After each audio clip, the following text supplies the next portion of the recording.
You actually gave me a beautiful segue. I'm going to start this off, I think, by saying that the perspective that we're going to bring to the table today is probably a little bit different than what you've already seen.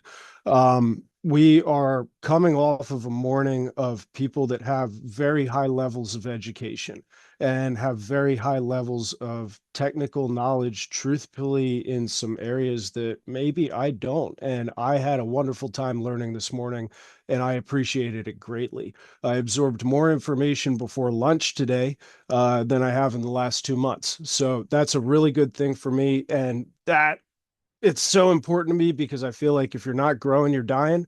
And in the green industry, what we're really striving to achieve is apex cultivation in any way that we can possibly get there. Now, the very last question that you had in the Q&A session for lunch had to do with somebody saying, can you put the prebiotic and the probiotic in the same bottle? And you said no, because it'll blow up in your refrigerator like a gallon of milk that's 4 weeks old. And you're absolutely right about that. We have a solution to that, and we've had that product on the market for a number of years now, and it is gaining a headwind in a very big way. So we'll get to that a little bit later in my segment. But for the time being, what I'm really interested in doing is just introducing who we are, uh, why we're here, and what we do. So Organic Approach was founded by my father, Eric, who you're going to see immediately after me, um, probably 45 years ago, I would say at least.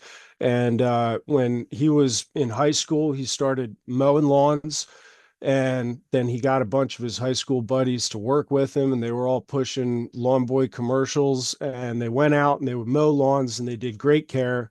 And from that, he went into lawn care, and along with the lawn care came some product application, right? Some herbicides, uh, maybe some pesticides. And my father had an allergic reaction when he was 17 years old to a chemical. And it happened one time, and he didn't know exactly what happened. And then he put the chemical down a second time. It happened a second time. It was even worse. So from there, his philosophy sort of began to adapt. And as his philosophy adapted, so did the course of our business, what has turned into our family business today.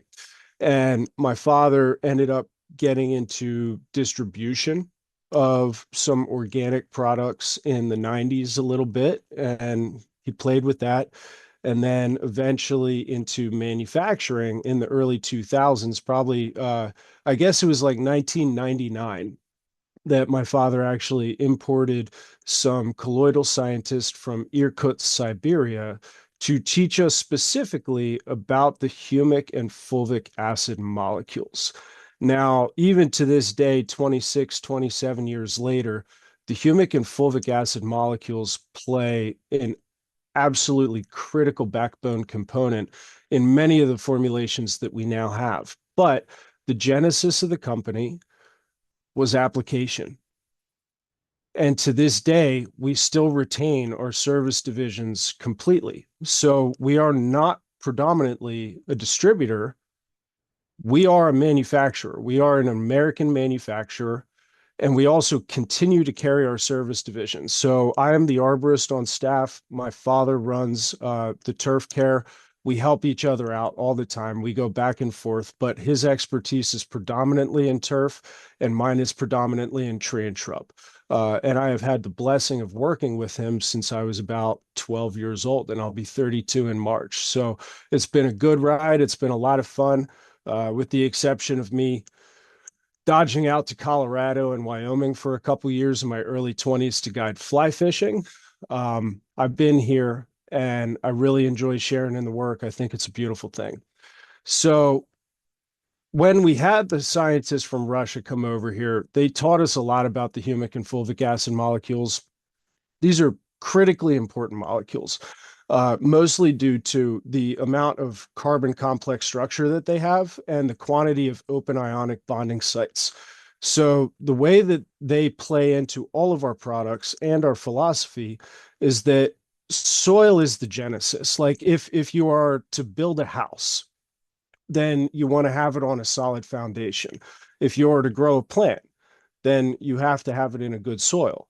So what we strive to do is we strive to take all of the things that the beneficial microbes want to eat and put them in highly complex, highly bioavailable packages that we can put down onto both plants and soil or either in between so that we get robust growth, but we also get longevity, we get vitality, we get a better immune system response, we have less pest, disease, pathogen issues.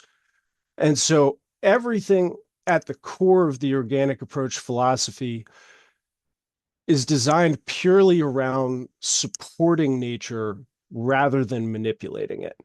And we do find that the majority of the time that comes back to soils.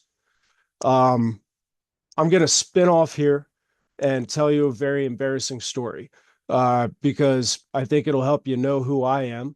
And I also think that it'll segue well into the rest of our conversation. About a year and a half ago, I took a fall out of a tree.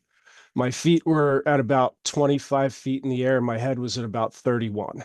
And I was in the woods, thank God. And I spilled out of the tree, turned about 180 degrees in the air, shattered my left wrist, sprained 5 ribs, broke one, broke 8 teeth. But I fell on the forest floor. I didn't fall on concrete. I didn't fall on highly compacted residential soils, which is something that I deal with every day in my personal plant health care. And that was a blessing for me.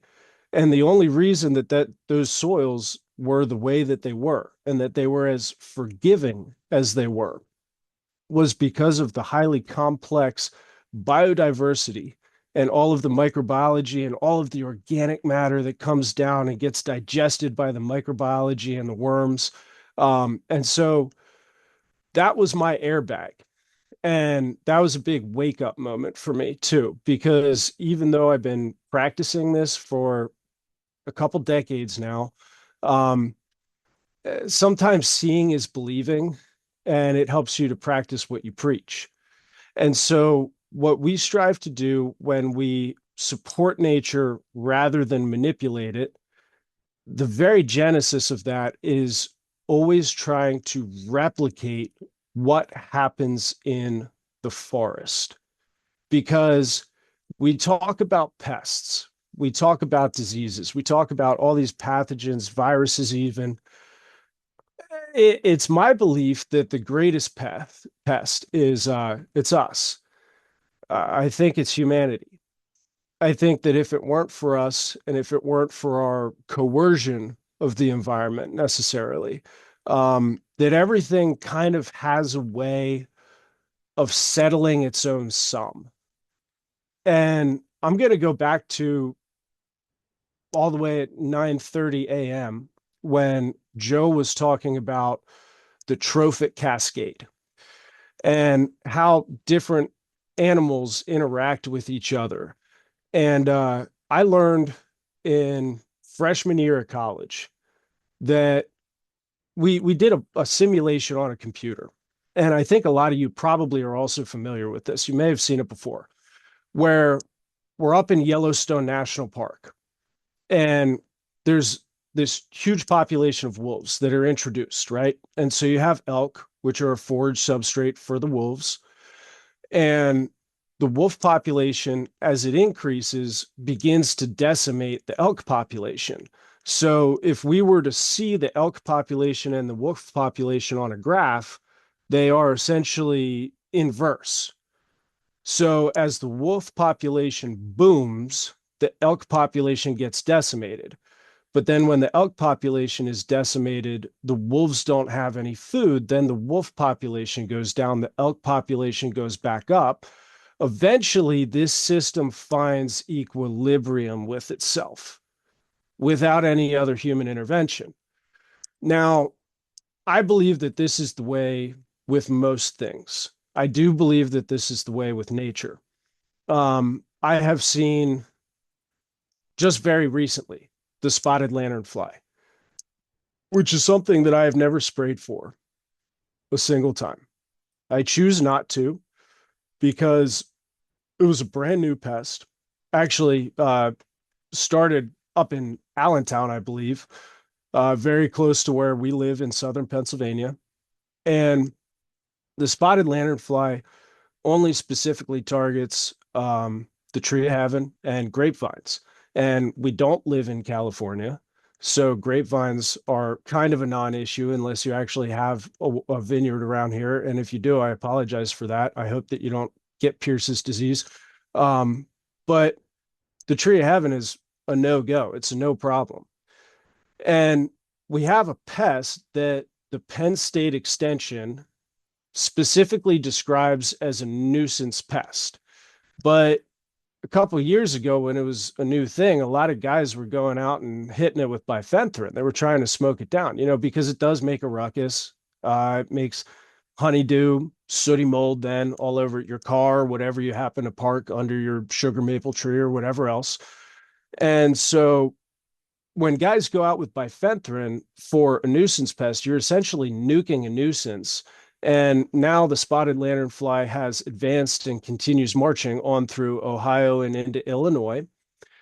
But in my experience, I have seen on the properties that I refuse to treat no spotted lanternfly in recent years, or at the most, a smattering. And I've seen bees going after them. I've seen wheel bugs going after them. I've seen praying mantis going after them. So every time that an invasive pest is new to an environment, then the predators don't know how to key on it for a couple of seasons at least before they have the opportunity. They say, wait, maybe that's actually a food source for me. And then they choose to go after it.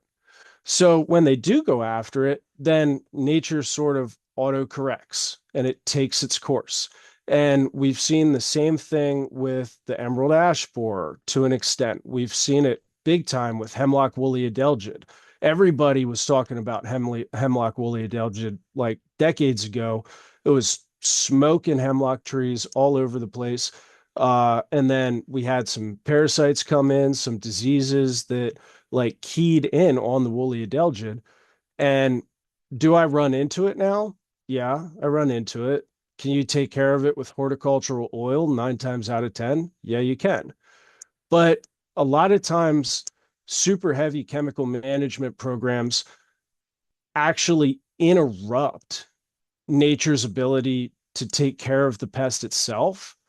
And instead, they kind of push out the boundaries of that infestation to the point where like you're pressuring it just enough that you're pushing it away from the epicenter, but you're not hitting it hard enough that you can smoke it, because any rational individual knows that it is essentially impossible to completely eradicate the pest or the pathogen from the ecosystem. So there's two tiers to this. The first one is what is good for the planet. And then the second one is what is good for your business. And there's a very important differentiation to be had here, because although you may be able to make control at the residential level or at the commercial level on the properties that you're on, management at the level of like a state or national forest is essentially impossible. It really is. So if we can fix the problem in our minute communities, we got to do it as intelligently as possible. And that's where biorationals come in. Because if we can't smoke the pest, and if we can't eradicate the pest from the environment or eradicate the pathogen from the environment, then how do we combat it intelligently so that we can do good service work for our clientele? We can put our head on the pillow at night and we can sleep well, knowing that we not only did our due diligence, but we did our responsibility to both our client and to our planet and to what we're going to give to our children and future generations. And so that's where IPM comes in, which is this beautiful thing, but it starts at the foundation. So if you look at the plant health pyramid, it starts with cultural practice down at the bottom. If you look at the human health pyramid, it starts with eating a good diet, and then all the way up at the very tippy top is see your doctor or see your surgeon.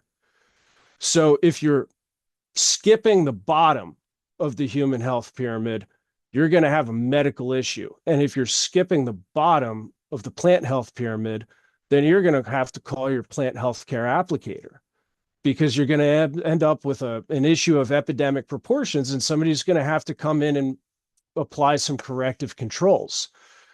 From my standpoint, as a plant healthcare applicator, the corrective controls are what I always want to avoid.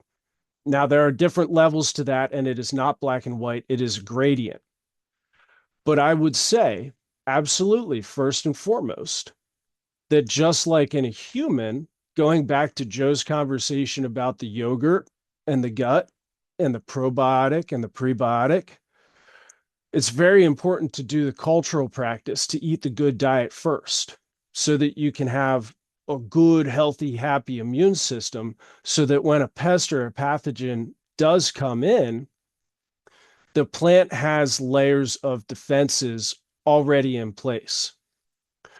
So the way that we do that at Organic Approach is a little bit less on the probiotic side and a little bit more on the prebiotic side. Now, what I mean by that is, going back again to the yogurt analogy, I think that beneficial bacteria, beneficial fungi, and inoculum, they can be a really good thing.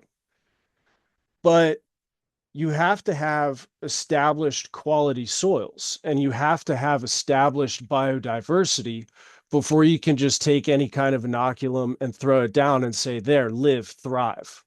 I expect my money to be well spent. This is going to extend into the future indefinitely, or at least for a very long time. Maybe instead of putting down the inoculum itself, instead of putting down the probiotic, if we were to focus a little bit on the prebiotic side of things and say, well, what do we have to do with our soil structure? What do we have to do with beneficial biological food substrates, so that we can, instead of just throwing inoculum down on the ground, instead have the opportunity to feed and to promote the native biology that's already there. This is the foundation of the house. You want to build it on rock, you don't want to build it on sand.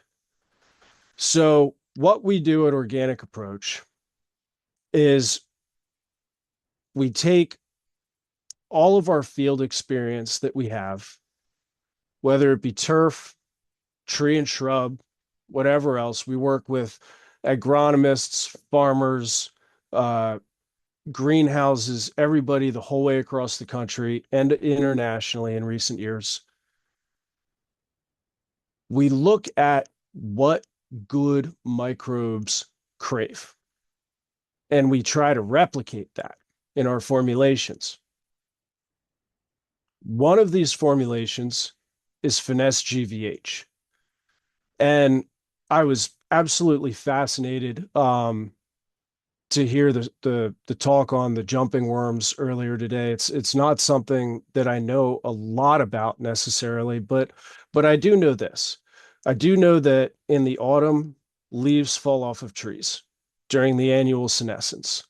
And I do know that out of the course of 12 months of the year, that one period of time, that's the exact period of time where the most organic matter is put back into the system. And this goes back to my analogy of falling on the forest floor and how fortunate I was. Because if it weren't for the annual senescence and the leaf drop and the return of that organic matter and the pore space and the loftiness of that forest floor, I would have been in a very worse position than I was at the time. So we take a look at the annual senescence and we say, okay, so how do we replicate the whole entire forest canopy falling all at once. And we know that this is something that we're lacking big time in residential suburban environments. I deal with compacted soils constantly. When I go out with my soil probe and I'm doing soil tests for a tree, I'm looking more at compaction than I am at like macro and micronutrient deficiencies. Those are kind of a secondary or a tertiary thing to me because if the roots don't have the space to sprawl and to dive, then no matter what macro and micronutrient profile you have in those soils, it almost doesn't matter because they don't have access to it because everything comes back to surface area. So if we can cultivate those soils by mimicking the annual senescence of the leaf drop in the autumn, then we can bring the biology back because we're putting the buffet on the table that the beneficial biology craves and likes to eat. So Finesse GVH is a granular product that we've designed to essentially be a really, really, really high-end compost that mimics the annual senescence in the forest. And if you have the opportunity to recreate the forest floor underneath a residential oak tree or a beech tree or whatever it may be, the idea is to let that tree breathe because the compacted soils are restricting it. And so roots beget shoots. If you do not have strong and healthy and robust roots, you do not have strong and healthy and robust shoots. And that is something that goes from grass to ornamentals to shade trees and everything in between. Now, we've taken this product and we've put it out heavily on my grandmother's property, my father's mother. And we've been doing our lawn practice there for many years, and she has shade trees too. So we kind of juggle back and forth between my father and I who does what. Her turf roots are 16 to 20 inches deep. You take your soil probe and you drop it all the way down, you can push it with one finger. There are many soils where I have to get on my soil probe. I weigh 207 pounds. Sorry about that. I get on it with two hands and I struggle to get 2 to 4 inches. That's a problem. That's the first problem that I have to rectify. I go over to my grandmom's, I take one finger, I push it the whole way down to the hilt, I pull it back up, and I've got roots coming out of the bottom. Now, those are fescues. It's an established turf type tall fescue, endophytically enhanced. So it's got that force field going on. We don't have a lot of weed issues, and it's been there a long time. But the amount of organic matter that we put back into that soil helped establish those turf roots so deep that when you have that drought on July 11th or July 15th or whatever it is, and you don't have rain for a month straight, and everybody else's lawns crap out, guess whose doesn't? Grandmom's. She still gets to go outside. So Finesse GVH is one example of how we try to mimic nature, replicate nature, and let nature solve its problems on its own. Now, there's a rub here, and it's something that just came to my attention kind of recently. It's worms. So Finesse GVH, there's when you look at how organic matter is distributed through the soil column and how it's biodegraded and everything else, there's first the mechanical biodegradation. And the mechanical is the first step, and everything else can't happen until after that. So the worms come up and they not only grab Finesse GVH off the top layer and they pull it back into their catacombs underneath, but they're also grabbing all of the leaf matter because the best time to apply heavy rates of Finesse GVH is in the fall. If you're mimicking the annual senescence, why don't you do it while the annual senescence is happening? So we put it down, and I have a video for you if I can share my screen. I don't believe it'll have audio.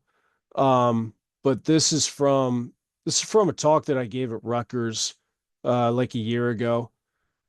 And this video essentially is a whole bunch of tufts of leaves that are being pulled down into the earth by all the earthworms that come up after we spread a really very significantly high rate of finesse GVH, which can be spread at like 40 to 50 pounds per thousand square foot is average, but even higher is okay sometimes.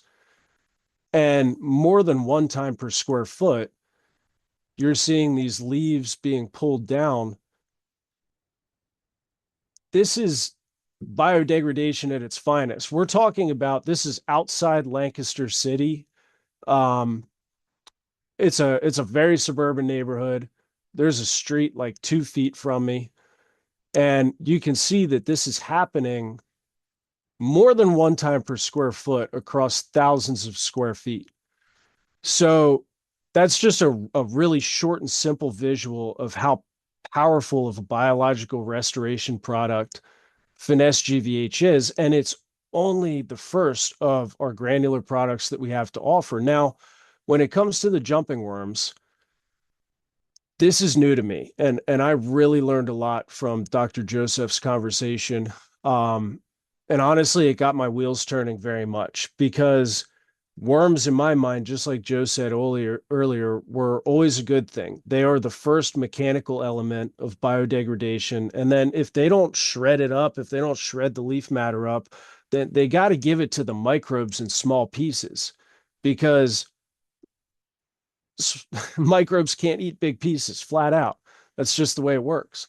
So the worms are clearly a very, very critical component of returning organic matter to soils. But then we have these worms that are a problem, that are too aggressive. And I don't know personally how to differentiate between one or the other on an identification basis nor on a control basis, because that's why I asked the question earlier of whether their reproductive rate was higher than the quote unquote desirable worms. Because in my experience and in my practice, it seems very often that when your only opportunity is to kind of kill everything, which is not what you ever want to do, but if you don't have a selective, if you don't have something selective that'll go after the jumping worms, but it'll go after both of them, when you got to kill everything off, the parasite or the pathogen always seems to be the first one that comes back. So if their reproductive rate is higher, and if you clean the slate, then who's not to say that you'll actually increase or potentially perpetuate or aggravate your problem?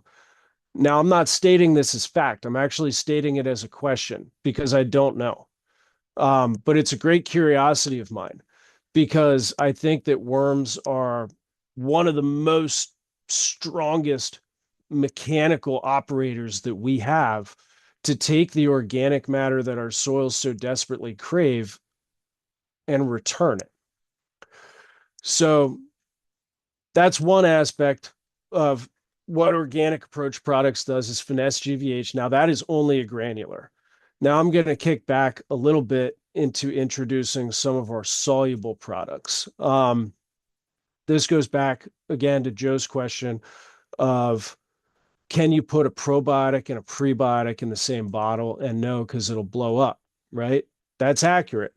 Now, Joe at the very beginning had just this. This is Influence. This is our liquid biostimulant product. It's a very, very good product. It's fantastic. Now, it's also very biologically active. And the trouble with a very biologically active liquid concentrate is it's not going to stay good for 10 years. It can't because there's prebiotic mixed in with the probiotic. So it gets activated in the absence of light, in the absence of oxygen, in a vacuum. Maybe it wouldn't. But guess what? It does. So it's a product that works really, really well to the point that you use it within one season. Now, we can't stabilize it with crazy preservatives because number one, that wouldn't be organic. And number two, it would kill off all the beneficial biology that we're actually trying to keep in the bottle. So it is what it is, and you get what you get. But if you want the convenience of a liquid concentrate, it's tremendous. It's absolutely tremendous. And we've been selling it. We've been selling it in totes and truckloads and drums and jugs and quarts and pints for years from everybody, from farmers to gardeners. But it had a problem. And the problem was the shelf life. So to solve that, we started going to powders. Now, this is Hyphalink Nourish. And my camera's trying to focus on it, and I apologize for that.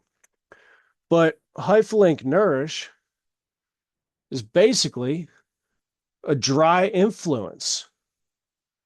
It really is. But because it's dry and because it's a soluble powder, we get to put more in this, because there are some things that we can't put in a liquid concentrate that we can put in a dry soluble formulation, that if we were to put it in a liquid concentrate, it would activate so quickly, and it would ferment on you, and it would grow on you, and it would grow eyeballs, and it would start looking at you, and you would say, I don't want that. That's not a quality product. So we have the advantage of being able to do that in this.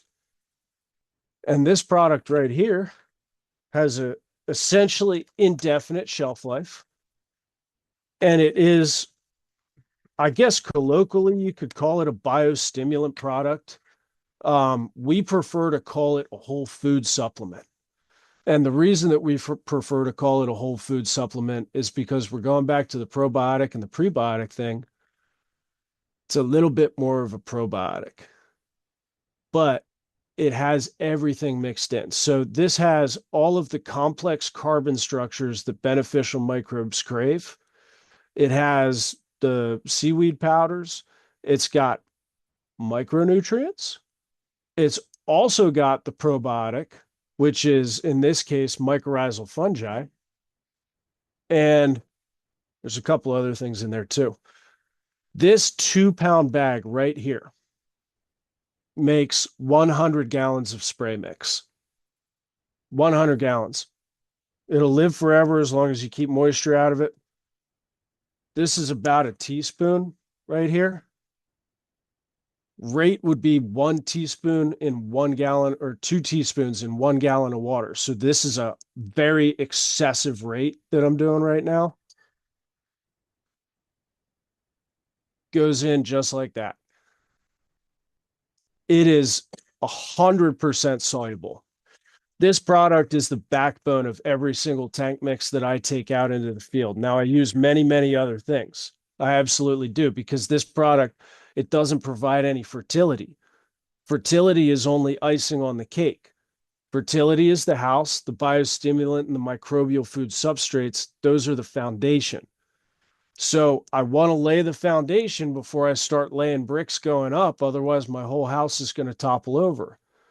So when it comes to plant health, building the soil immune system, building the microbial beneficial organisms in the soils, we've got to look to complex carbon structures first, and then layer on top of that as we go up the plant health pyramid, the human health pyramid, whatever else makes sense to you. This is this product's sister twin. Hyphalink Nourish is the biostimulant whole food supplement package. Hyphalink Encourage is the fertility package. But this is very complex fertility. This is not just Chilean nitrate. This is not salts. This also has plant proteins. It also has micronutrients. It also has all those other goodies. And both of those products in tandem in your tank mix together, foliar drench, root drench, soil injection, you name it.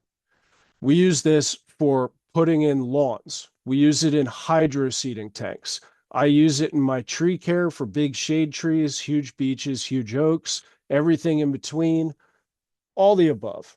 Now, those two products, even though those might be our flagship powder products right now, really are also only the tip of the iceberg when it comes to what we are focusing on at Organic Approach, which again is finding the core basic life functions of plants, what's missing, and what we can replace.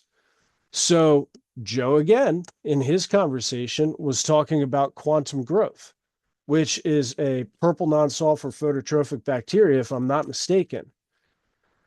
We have Growbiotics PX3. Now, this is a liquid concentrate. And if you open it and if you smell it up, it kind of smells a little bit like maybe like a farm ale or like a sour beer, if you're familiar with anything like that.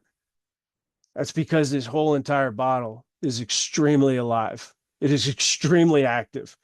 Now, in turf applications, this is absolutely a foliar tickle and maybe a little bit of a feed, and we'll get to that in a minute, but it's also a very powerful dethatcher. If you combine it with something like Yucca, if you combine it with something like Nourish, because it's breaking down all of the organic, it's actively breaking down the organic matter that's residing on the surface. Now, there's an added bonus to this, which is why I like this product a lot for foliar applications.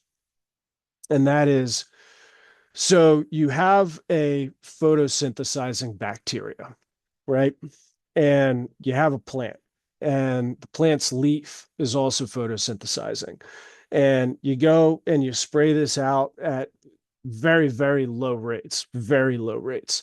And your photosynthesizing bacteria is now compounding the photosynthetic capability of the plant tissue itself. Not only is it doing that and fixing nitrogen and giving a little bit of a feed to the plant, but microbes have very, very short life cycles. So when these beneficial bacteria die off after they've done their work, not only have they created an environment of beneficial microbial antagonism, meaning basically competition, you're adding good competition to the surface of the leaf against pathogen and disease issues. But then when it goes and dies, it's organic matter, but it's also nitrogen. So it gives a little bit of like an automatic foliar feed right at the very end. These products are all designed to work not only in harmony and in synergy with each other, but also with nature. And the idea is just to generate and formulate what nature craves. And to go back to the Organic Approach story a little bit, the reason that my father and I are still applicators is not only because we love it and we like to be outside. We absolutely do. But at the end of the day, there's a disconnect between the people that manufacture and sell the product and the people that use it. The whole philosophy behind what we do here at Organic Approach is we want to be both of those people at the same time. Because if we're making a product that doesn't work well for us in the field, then we don't succeed in the field. And if we have a product that's not successful, then we can't rightly sell it as a manufacturer and be able to sleep at night.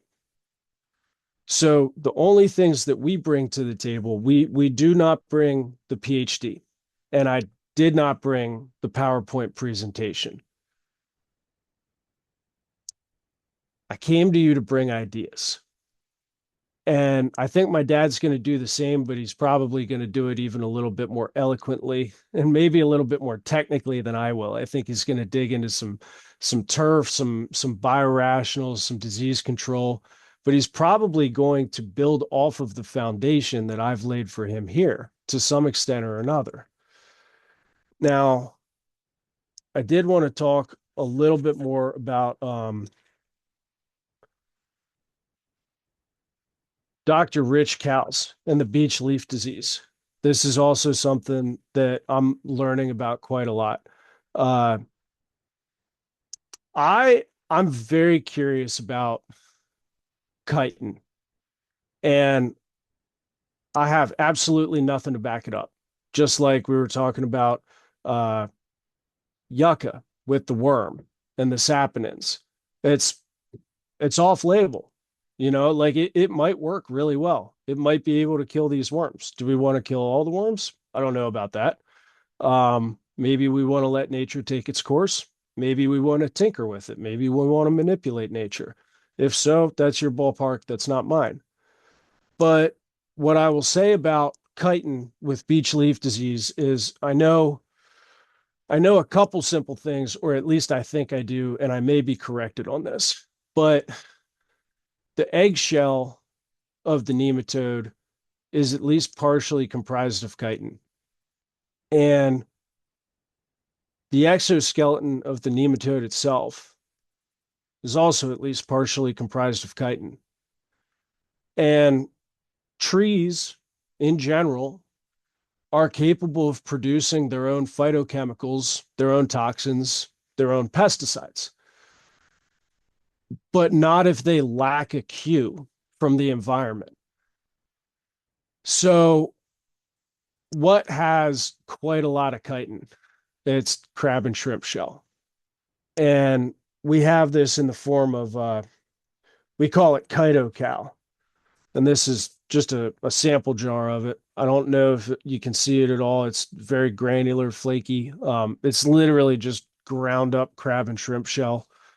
And this is something that I've been curious about for a number of years now.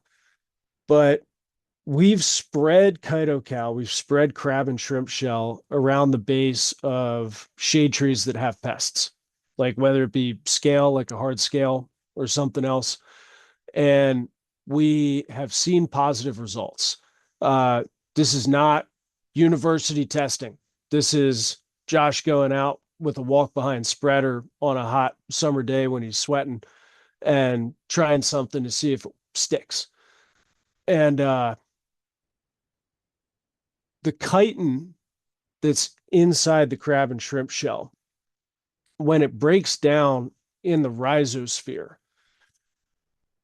it in my opinion, it almost acts like a tree vaccine a little bit. Like the chitin is the cue to the tree that it says, oh, there's a pest here.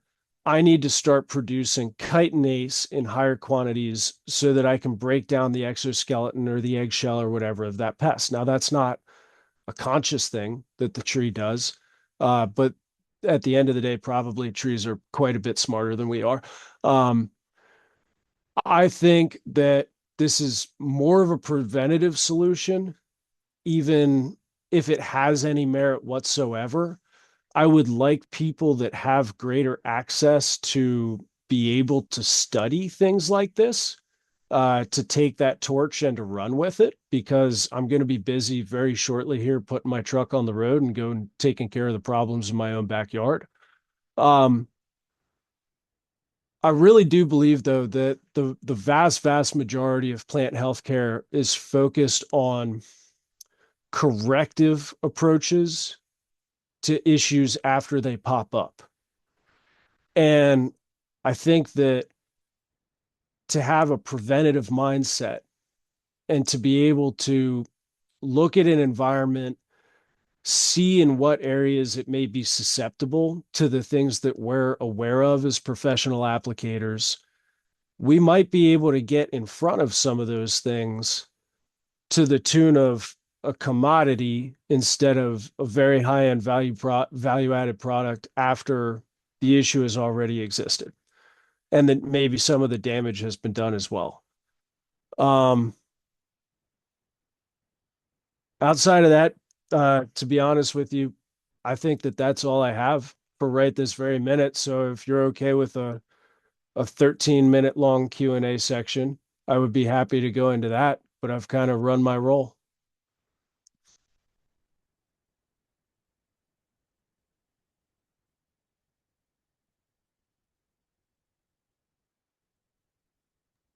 Okay, I'm unmuting here. I had some computer issue there. That was great, Josh. It really um you and I always have great talks on the phone and you always get me thinking and I love everything you said, the The underlying thing is every time we think we can outsmart nature, it corrects us very quickly and we find out we're wrong. And the closer we get to what nature does, I think is going to be the more effective in terms of controls and growth and aesthetics and everything that we talk about. So, and you guys just the products are phenomenal. I hadn't looked at Growbiotics that much, but I will certainly.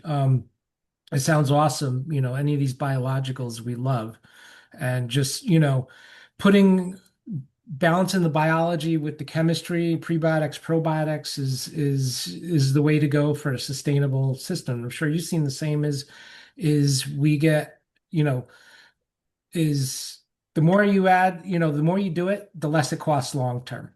You get less disease, less pests, less, better growth, everything, less inputs required, less fertilizer needed. So, I love what you guys are talking about and what you and your dad do down there. So it's great.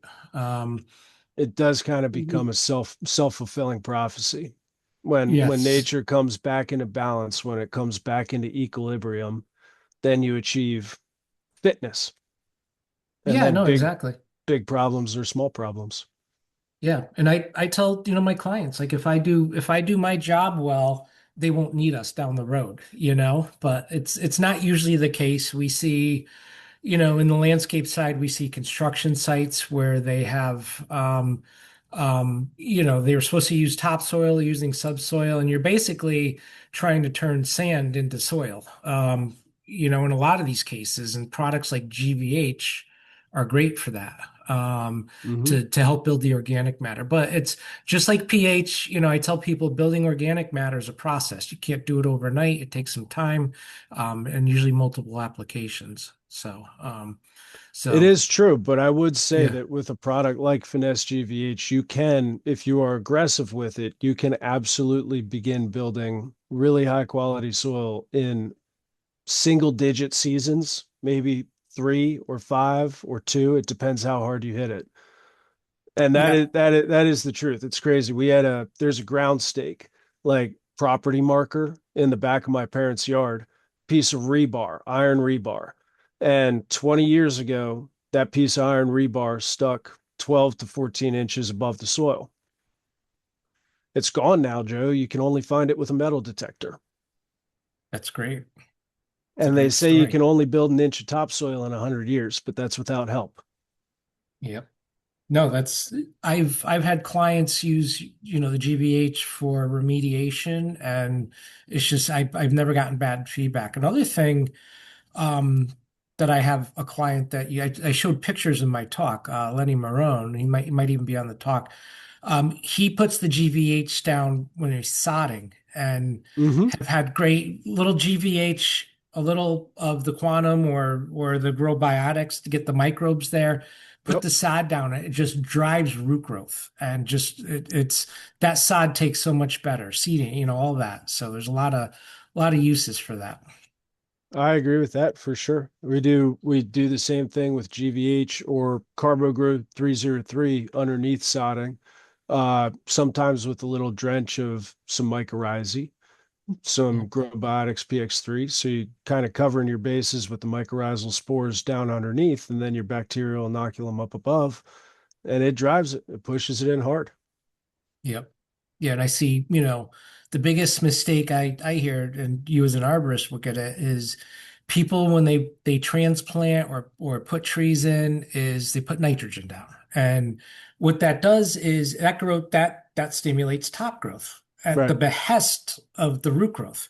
Yep. And eventually that tree, I'm sure you're familiar with the soda straw effect, I've heard.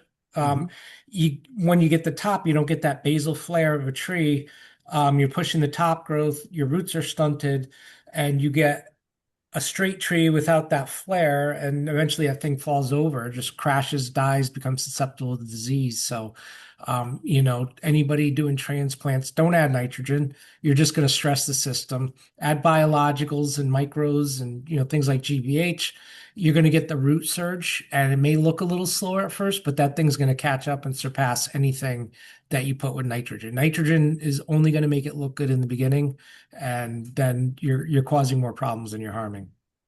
Nitrogen is for a green up, and the cultural practice and the laying the foundation, uh, that's the whole structure of the entire thing. The application, the nitrogen, and even sometimes some of the biologicals, the foliar stuff, especially at the end of the day, that's your eye candy. But you got to have a solid foundation before you go in and you give the eye candy. Otherwise, your work is just gonna crap out. Yeah. Yep. Tim, I'm not sure his last name, but said I use GBH in the holes of every plant we plant, and it also has saved numerous lagging plants magic. It really is. Good stuff. Ed, I know Ed, Ruderman, he has a thought. What are your thoughts on biochar? I have my thoughts, but I'd like to hear what your thoughts are. Biochar is not a bad deal. I mean, biochar. So we'll go back to the conversations of humic and fulvic acid molecules, and this is something I probably glanced over that I could have expanded on. But humic and fulvic acid molecules, they're not all created equal. So basically, you're looking at a raw ore that comes out of a mine, but then that raw ore has to be processed. And some of the ways that you process it are proprietary. There are different methods to do it. Some create a more high quality product and some create a more low quality product. And that's why you can't really just go out onto eBay and buy humic acid and expect for it to be like a very powerful and open carbon complex structure. Now, what I mean by that is the molecules, when they come out of the mine, they're dirty. So all of the open ionic bonding sites on the humic and fulvic acid molecules, when they come out of the ground, they're already busy, they're already occupied because they are the result of thousands and thousands of years of biodegradation where you're going down the tertiary column, you get peat, you get coal after humic and fulvic acid molecules and lignite. But when you pull that out, it has to be processed in a way that cleans it and actually removes the impurities. It removes the things that the molecules have grabbed. So to clean it appropriately, we call it an empty sponge. And this is the best analogy. If you take a sponge and you clean your kitchen sink with it and it gets all soaking wet and it's already saturated with water and it can't pick up any more water, that's an occupied molecule. So the process of cleaning these molecules is wringing out the sponge to make sure that it's a dry sponge and it can again go out into the environment and do its work. So biochar is an attempt at humic and fulvic acid molecules that takes hours to days instead of thousands of years. And so you're essentially taking organic matter. It doesn't have the same layers of complexity. It doesn't have the same ionic bonding sites. It doesn't have the same nature to interact with other things in the environment. What it does have is it has a little bit of available carbon, and it gives you a little bit of structure as well. So if it's a minimal component in like a potting soil, or if you're just trying to like do some cores with it in a rhizosphere or something, it can be an ingredient in a more value added product, but it is not in and of itself a very biologically active material in the same way. Yeah. Okay. Yeah, no, it's a good way to in very dead soil, right? Just to get some quick carbon To in. get But something going. yeah, yeah, but it's not going to be your only. Steve asked, I know Steve, would you use both of these products in the same tank? I assume he's talking about the Hyperlink and Encourage, which I Mhm. know the answer, but I'll let you, as the expert, take care of that. Sure. If you are talking about Hyperlink Nurge and Hyperlink Encourage, the answer is absolutely yes. Now, sometimes different rates. So in my plant healthcare service, Nourish is in every one of the tanks that I take out, whether I'm doing a deep root feed, a spring push, or a summer stress reducer. But Encourage, having a greater fertility value, like strategically, I'll hit it in the spring and the fall, but I'll kind of lay off on it a little bit in the summer. Now that's with my tree and shrub care program. You can definitely use Encourage in the summertime on turf or anything like that if you need to give it a push, because turf is hungry. Turf needs this kind of little bit all the time going on to keep it up, unless you have this absolutely veritable buffet in the soil underneath of insoluble products that last much longer. So I do put them both in the tank together. They're both soluble. The Encourage takes just a little bit more mixing because of some of the products that are available to it. So we like a little bit of jet agitation, or like at least good paddle. If you don't have any of those things, if you got a bare stock tank and you're just pumping right out of it and circulating, a quick mix, excuse me, in a bucket, that'll do it.